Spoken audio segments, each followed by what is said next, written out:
Marine antimicrobial drugs.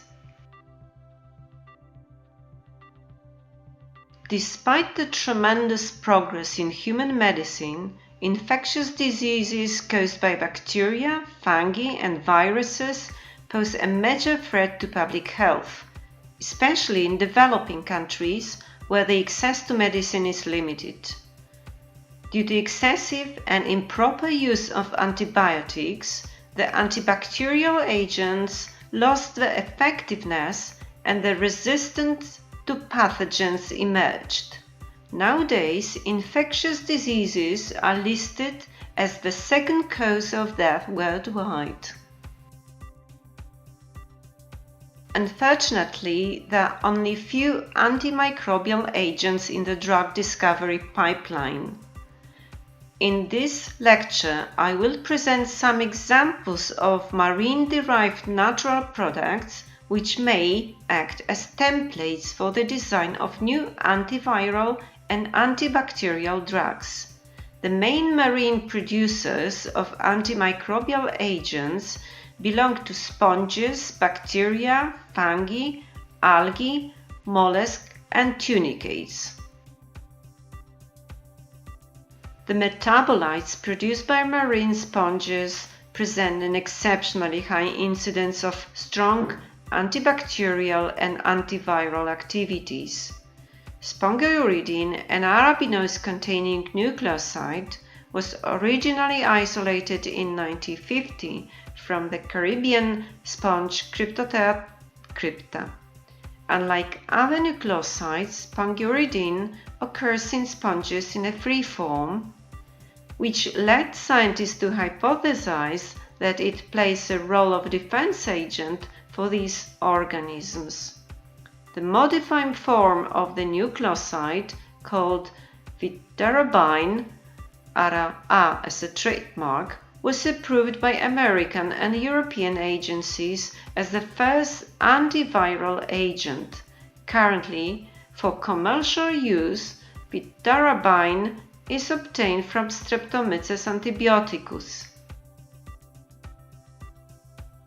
Intracellularly, vidarabine is rapidly converted into adenine arabinoside triphosphate.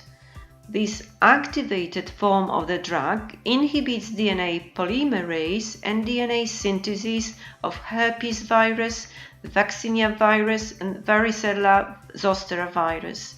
The drug was also found to be incorporated into RNA and DNA, which suggests another possible mechanism of action of the drug. Vidarabine has also some antineoplastic properties. In the United States, its approval was discontinued in 2001, possibly due to its restricted therapeutic window compared to newer antiviral drugs on the market. In the European Union, it is still used in the form of ophthalmic ointment for topical treatment of keratitis caused by herpes simplex virus.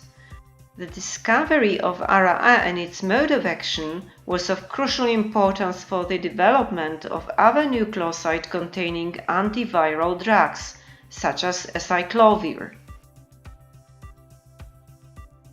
Also, carrageenans, the sulfated galactose polymers produced by red algae, show potent antiviral activity. The potency of their activity is closely related to the molecular weight and the degree of sulfation. Carrageenan primarily acts by formation of stable viron-carrageenan complex so that the viron is unable to attach to host cell and infect it. Carrageenan is also an exceptionally potent inhibitor of human papillomavirus. It directly binds to the capsid of the virus and inhibits not only the viral adsorption process but also the subsequent entry and uncoating process of the human papillomavirus. Finally, carrageenans with low molecular weight can inhibit virus transcription and replication after its entry into the host cell so that the infection cannot develop. The iota-carrageenan from red algae as nasal spray appears to be a promising and effective agent in treatment of early symptoms of the common cold. Marine organisms also produce metabolites of potent antibacterial activity. Among these compounds, peptides seem to be the most promising. They are relatively small and composed of less than 60 amino acids.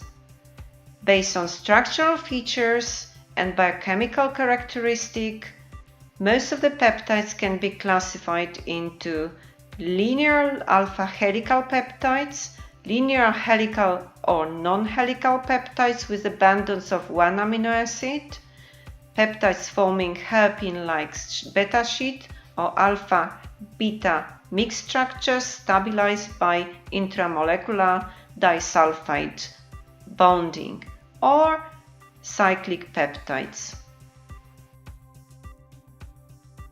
Many of antimicrobial peptides disrupt the membrane of target organisms, which leads to osmotic lysis and cell death. These molecules are promising alternatives to antibiotics.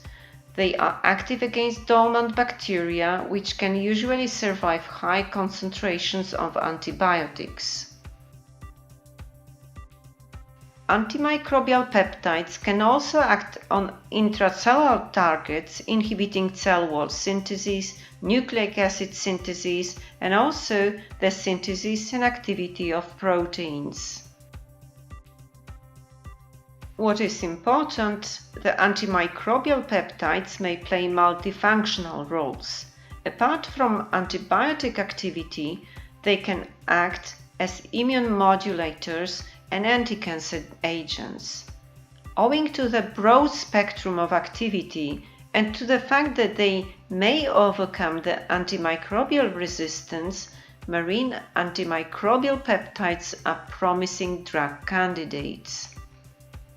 However, there are some important challenges. Many of the antimicrobial peptides cause unwanted secondary effects, such as hemolysis of red blood cells and death of healthy cells by lysis. Other important challenges include short half-life due to proteolytic activity, the tendency to aggregate, and the fact that they are not orally applicable.